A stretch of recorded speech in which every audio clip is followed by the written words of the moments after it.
Bonjour, aujourd'hui je vais vous présenter une réflexion sur Luc chapitre 1, versets 26 à 38. Quel est le sens de ton prénom?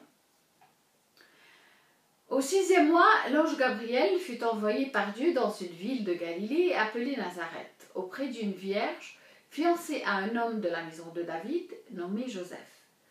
Le nom de la vierge était Marie. L'ange entra chez elle et dit : « Je te salue, toi à qui une grâce a été faite. Le Seigneur est avec toi. » Troublée par cette parole, Marie se demandait ce que pouvait signifier une telle salutation. L'ange lui dit : « Ne crains point, Marie, car tu trouves grâce devant Dieu. Et voici, tu deviendras enceinte et tu enfanteras un fils et tu lui donneras le nom de Jésus. Il sera grand et sera appelé fils du Très-Haut. Et le Seigneur Dieu lui donnera le trône de David son père. Il régnera sur la maison de Jacob éternellement, et son règne n'aura pas de fin. » Marie dit à l'ange : « Comment cela se fera-t-il, puisque je ne connais point d'homme ? » Et l'ange lui répondit : « Le Saint-Esprit viendra sur toi, et la puissance du Très-Haut te couvrira de son ombre. C'est pourquoi le Saint-Enfant qui naîtra de toi sera appelé Fils de Dieu. Voici Élisabeth, ta parente, a conçu, elle aussi, un fils en sa vieillesse, et celle qui était appelée stérile est dans son 6e mois. Car rien n'est impossible à Dieu. » Marie dit : « Je suis la servante du Seigneur, qu'il me soit fait selon ta parole. » Et l'ange la quitta. La plupart des gens qui prient le chapelet, et même ceux qui ne le récitent pas, savent que les prières commencent par les mots « Je vous salue Marie, pleine de grâce ». Pourtant, les mots prononcés par l'ange Gabriel sont un peu différents.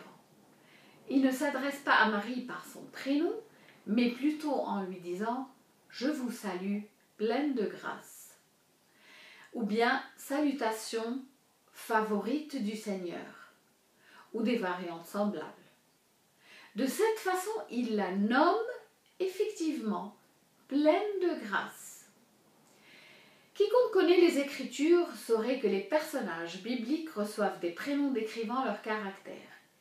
Et parfois, ces prénoms sont modifiés. Jacob, par exemple, signifie trompeur. Dieu a modifié son prénom qui est devenu Israël, ce qui signifie celui qui règne avec Dieu. Comme son caractère a changé, son nom aussi a changé. De même, Abraham signifie grand-père. Son prénom a été changé par Dieu en Abraham, signifiant père de multitudes. Il y a 2 autres personnes dont les noms ont été changés par Dieu. La première personne était Sarai, qui signifie princesse. Dieu lui a donné son nom. Il l'a changé en Sarah pour en accentuer le sens. Et bien sûr, nous savons qu'il a changé le prénom de Simon, qui signifie « il a été entendu », en Céphas ou Pierre, qui signifie « le rocher ».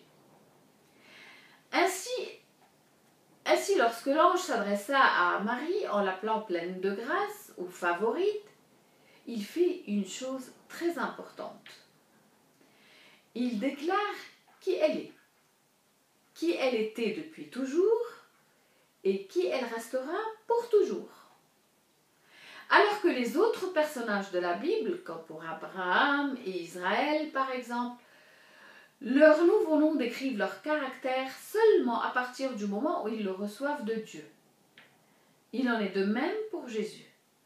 L'ange qui est apparu à Joseph lui a dit : « Elle enfantera un fils, et tu lui donneras le nom de Jésus, car il sauvera son peuple de ses péchés. » Tout cela est arrivé avant que ne s'accomplisse ce que le Seigneur avait annoncé par le prophète : « Voici la Vierge sera enceinte, elle enfantera un fils, et on lui donnera le nom d'Emmanuel, ce qui signifie Dieu avec nous. » Matthieu chapitre 1, versets 21-23. Ainsi, Chaque fois que vous lirez la Bible à partir de maintenant, essayez de découvrir ce que signifie le nom de la personne. Non seulement c'est un exercice fascinant, mais aussi vous pourriez, à travers la réaction des parents à la naissance de leur enfant, découvrir un éventuel message de Dieu sur la personne, ou bien une indication d'un nouveau départ, ou bien une nouvelle direction dans la vie d'une personne.